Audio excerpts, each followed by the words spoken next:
ಜಿ5 ಇರುವಾಗ ನೀವು ನಿಮ್ಮ ನೆಚ್ಚಿನ ಶೋಗಳನ್ನ ಎಂದಿಗೂ ಮಿಸ್ ಮಾಡಿಕೊಳ್ಳುವುದಿಲ್ಲ. ಅದು ಸಂಪೂರ್ಣ ಉಚಿತವಾಗಿ. ನಾನಷ್ಟು ಕೋಪದಿಂದ ಮಾತಾಡಿದ್ರು ನಿಮ್ಗೇನು ಅನ್ನಿಸ್ಲಿಲ್ವಾ? ಅದಕ್ಕೆ ನನ್ನ ಮೇಲೆ ಒಂಚೂರು ಕೋಪನೇ ಬರಲಿಲ್ವಾ? ಮಗು ನಮ್ಮ ಮೇಲೆ ಕೋಪ ಮಾಡ್ಕೊಳ್ತು ಅಂತ ನಾವು ಆ ಮಗುಗೆ ಹೊಡೆದ್ರೆ ಇಬ್ರಿಗೂ ಬೇಜಾರಾಗತ್ತಲ್ವಾ? ಅದ್ರ ಬದಲು ಸ್ವಲ್ಪ ಹೊತ್ತು ಸೈಲೆಂಟ್ ಆಗಿದ್ರೆ ತಪ್ಪು ಯಾರ್ದು ಸರಿ ಯಾರ್ದು ಅಂತ ಆ ಮಗುನೇ ಅರ್ಥ ಮಾಡ್ಕೊಳ್ಳುತ್ತೆ. ಅದು ಅಲ್ಲದೆ ಆ ಮಗುಗೆ ನಮ್ಮ ಮೇಲೆ ಪ್ರೀತಿನೂ ಜಾಸ್ತಿ ಆಗುತ್ತೆ. ನಿನ್ನ ವಿಷಯದಲ್ಲಿ ನಾನು ಮಾಡಿದ್ದು ಅದನ್ನೇ ಚಿರು. ಹೇಗದಕ್ಕೆ ಹೇಗೆ ಬಂತು ನಿಮ್ಗೆ ಇಷ್ಟೊಂದು ಒಳ್ಳೆತನ? ನೀವು ಬರೀ ನನ್ನ ತಾಯಿ ಅಲ್ಲ, ಅದಕ್ಕೆ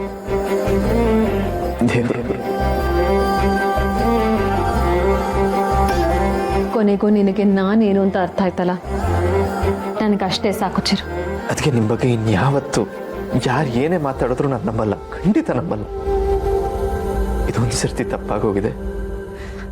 ನಿಮ್ಮ ಮಗ ಮಾಡಿರೋ ತಪ್ಪನ್ನ ಇದೊಂದು ಸಲ ಕ್ಷಮಿಸಿ. ಅದಕ್ಕೆ ಚಿರು, ಅಳ್ಬೇಡ, ಆಗಿದ್ದಾಗೋಯ್ತು ಬಿಡು. ಅದ್ರ ಬಗ್ಗೆ ನೀನು ಬೇಜಾರು ಮಾಡ್ಕೋಬೇಡ. ನನಗೆ ನಿನ್ನ ಮೇಲೆ ಯಾವುದೇ ಕೋಪ ಇಲ್ಲ. ಯಾಕೆ ಅಂದರೆ ನೀನು ನನ್ನ ಮೈದ್ನ ಅಲ್ಲ, ಮಗ.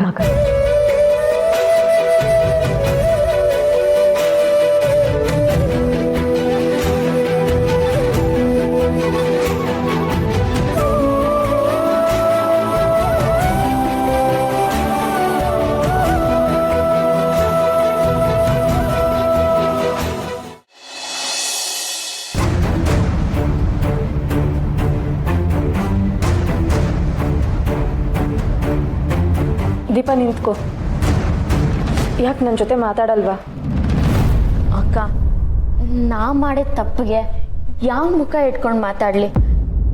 ಇವತ್ತು ನನ್ನಿಂದ ನೀವು ಮನೆ ಬಿಟ್ಟು ಹೋಗೋ ಥರ ಆಯಿತು. ನಿಮ್ಮ ಸ್ವಾಭಿಮಾನಕ್ಕೆ ಧಕ್ಕೆ ತರೋ ಥರ ಕೆಲಸ ಮಾಡಿಬಿಟ್ಟೆ. ದಯವಿಟ್ಟು ನನ್ನ ಕ್ಷಮಿಸ್ಬಿಡಿ. ನೀನು ಯಾಕೆ ಕ್ಷಮೆ ಕೇಳ್ತಿದ್ಯಾ? ನೀನೇನೂ ತಪ್ಪು ಮಾಡಲಿಲ್ಲ. ನಾನು ಮದುವೆ ಆಗಲಿ ಅನ್ನೋ ಕಾರಣಕ್ಕೆ ನೀನು ಆ ರೀತಿ ಮಾಡಿದ್ಯಾ. ಅದರಿಂದ ನನಗೆ ನಿನ್ನ ಮೇಲೆ ಯಾವ ಕೋಪನೂ ಇಲ್ಲ. ಚಿರು ಅದಕ್ಕೆ ಈ ಥರ ಮಾಡಿದ್ದಾರೆ ಅಂದ್ಕೊಂಡು ಅವ್ರ ಮೇಲೆ ಕೂಗಾಡಿದೆ. ಆಮೇಲೆ ಅವ್ರು ತಪ್ಪು ಮಾಡಿಲ್ಲ ಅಂತ ಗೊತ್ತಾಗಿ ಸಾರಿ ಕೂಡ ಕೇಳಿದೆ. ಆಗಿದ್ದಾಗೋಯ್ತು. ನೀನು ಜಾಸ್ತಿ ತಲೆ ಕೆಡಿಸ್ಕೋಬೇಡ. ನೀವು ಒಬ್ಬರೇ ಅಲ್ಲ ಅಕ್ಕ, ಚಿರು ಅವರು ನನ್ನಿಂದ ಅವ್ರ ಅತ್ತಿಗೆ ಜೊತೆ ಕೋಪದಲ್ಲಿ ಮಾತಾಡಿದ್ದಾರೆ. ತಾಯಿ ಮಗನ ಥರ ಇರೋ ಸಂಬಂಧನ ನಾನೇ ಹಾಳು ಮಾಡೋ ಥರ ಆಯಿತು. ನನ್ನಿಂದ ಈ ಮನೇಲಿ ಎಲ್ರಿಗೂ ತೊಂದರೆ ಆಗ್ತಿದೆ. ಯಾಕೋ ನಾನೇ ಸರಿ ಇಲ್ಲ ಅನಿಸ್ತಿದೆ. ಹಾಗ್ಯಾಕೆ ಅನ್ಕೋತೀಯ? ಚಿರು ಅದಕ್ಕೆ ಹತ್ರ ನಾನು ಸಾರಿ ಕೇಳಿದಾಗೆ ಚಿರುಗೂ ವಿಷಯ ಗೊತ್ತಾಗಿದೆ. ಅವನು ಅವ್ರ ಅದಕ್ಕೆ ಹತ್ರ ಸಾರಿ ಕೇಳಿರ್ತಾನೆ. ಅವರಿಬ್ರು ಒಂದಾಗಿರ್ತಾರೆ. ಇದೇ ಫಸ್ಟ್ ಟೈಮ್ ಚಿರು ಅವ್ರ ಅದಕ್ಕೆ ಹತ್ರ ಈ ಥರ ಮಾತಾಡಿರೋದು.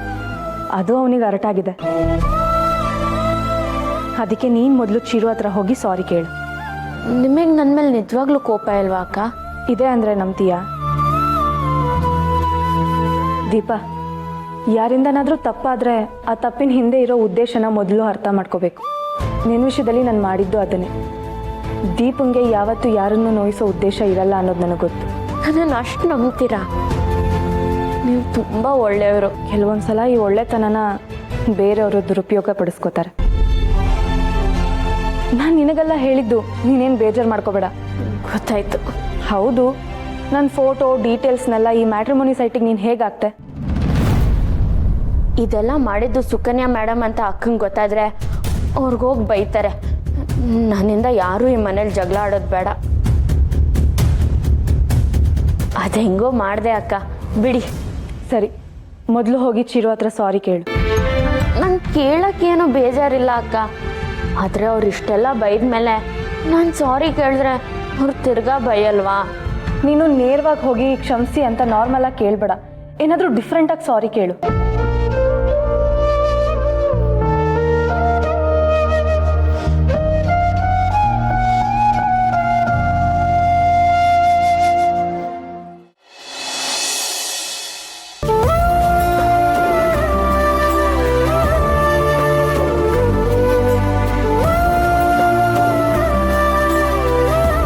ಯಾಕ್ರಿ ಬಂದ್ರಿ?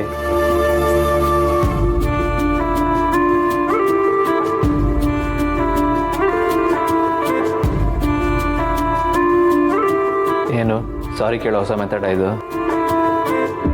ಓವರಾಗಿ ಆಡ್ಬೇಡಿ. ಮಾಡೋದೆಲ್ಲ ಮಾಡ್ಬಿಟ್ಟು ಸಾರಿ ಕೇಳಿದ್ರೆ ಏನ್ರಿ ಯೂಸು? ಸುಮ್ಮನೆ ಹೋಗ್ರಿ ಇಲ್ಲಿಂದ.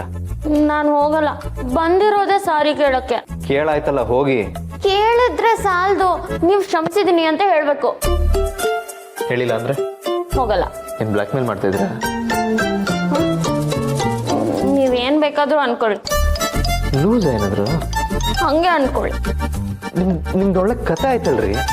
ಮಾಡೋದೆಲ್ಲ ಮಾಡಿ ಸಾರಿ ಕೇಳ್ತೀರಾ? ನೀವು ನೋಡಿದ್ರೆ ಇರಿಟೇಟ್ ಆಗುತ್ತೆ. ಹೋಗ್ರಿ ಸುಮ್ಮನೆ. ಅದಾಗದೇ ಇರ್ಲಿ ಅಂತಾನೆ ಕ್ಷಮಿಸಿದ್ದೀನಿ ಅಂತ ಹೇಳಿ ಹೊಟ್ಟೋಗ್ತೀನಿ. ಯಾವುದೇ ಕಾರಣಕ್ಕೂ ನಾನು ನಿಮ್ಮನ್ನ ಕ್ಷಮಿಸಲ್ಲ. ನೀವಾಗ ನೀವೇ ಹೋದ್ರೆ ಸರಿ, ಇಲ್ಲಾಂದ್ರೆ ಬಲವಂತವಾಗಿ ದೂಕ್ಬೇಕಾಗತ್ತೆ. ಹೋಗಲ್ಲ. Just get out.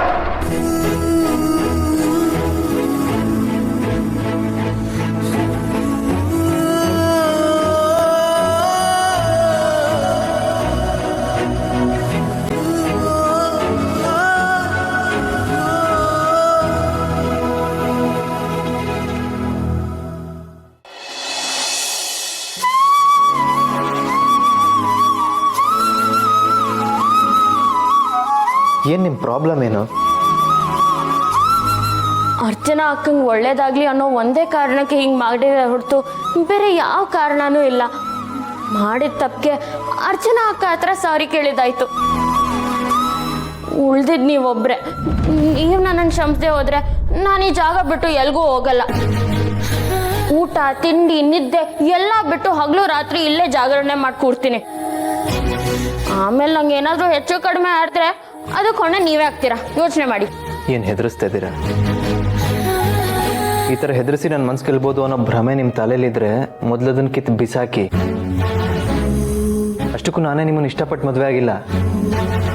ಅದನ್ನೇ ಅಡ್ವಾಂಟೇಜ್ ಆಗಿ ತಗೊಂಡು ನನಗೆ ಹತ್ರ ಆಗಕ್ಕೆ ಪ್ರಯತ್ನ ಪಟ್ರೆ ಅದು ಈಡೇರಲ್ಲ. ಅಷ್ಟಕ್ಕೂ ಇವತ್ತು ನೀವು ಮಾಡಿರೋದು ಬರೀ ತಪ್ಪಲ್ಲ ರೀ, ಅಪರಾಧ. ಅದು ಅಚ್ಚು ಮನೆ ಬಿಟ್ಟು ಹೋಗೋ ಪರಿಸ್ಥಿತಿ ಬಂದಿತ್ತು. ಮದ್ವೆನೂ ಬೇಡ, ಏನೂ ಬೇಡ, ತಾನಾಯ್ತು ತನ್ನ ಪಾಡಾಯ್ತು ಅಂತ ಬದುಕ್ತಿರೋ ಜೀವ ಅದು. ಅವಳ ಜೀವನದಲ್ಲಿ ಆಟಾಡೋ ಮನಸ್ಥಿತಿ ಹೆಂಗ್ರಿ ಬಂತು ನಿಮ್ಗೆ? ಅದು ಅಲ್ಲದೆ ನಾನು ದೇವತೆ ತರ ಪೂಜು ನನ್ನ ಅತ್ತಿಗೆ ಜೊತೆ ಲೈಫಲ್ಲಿ ಫಸ್ಟ್ ಟೈಮ್ ಕೋಪದಲ್ಲಿ ಮಾತಾಡಿದೆ. ಇದೆಲ್ಲ ಆಗಿದ್ದು ಯಾರಿಂದ? ನಿಮ್ಮಿಂದ. ಅಚ್ಚು ಮದುವೆ ಬಗ್ಗೆ ಡಿಸಿಷನ್ ತಗೊಳ್ಳೋ ಅಧಿಕಾರ ಯಾರಿಗೆ ಕೊಟ್ರು ನಿಮ್ಗೆ? ನಿಮ್ಮನ್ನ ಮದುವೆ ಆಗಿ ನನ್ನ ಜೀವನ ಹಾಳಾಗಿರೋ ತರ ಅಚ್ಚುಗೂ ಅವಳಿಗೆ ಇಷ್ಟ ಇಲ್ದಿರೋ ಮದುವೆ ಮಾಡಿ ಅವಳ ಜೀವನ ಹಾಳು ಮಾಡ್ಬೇಕು ಅನ್ಕೊಂಡಿದ್ದೀರಾ? ಅಯ್ಯೋ,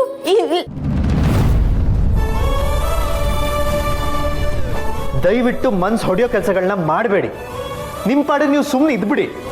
ಸಂಬಂಧಗಳನ್ನು ಹಾಳು ಮಾಡಬೇಡಿ. ನೀವು ಈ ಮನೆಗೆ ಬಂದಾಗ್ಲಿಂದನೂ ಏನಾದರೂ ಒಂದು ಎಡವಟ್ಟು ಮಾಡ್ತಾನೆ ಇದ್ದೀರಾ. ನನ್ನ ಪ್ರಕಾರ ನೀವು ಕ್ಷಮೆಗೆ ಅರ್ಹರೇ ಅಲ್ಲ.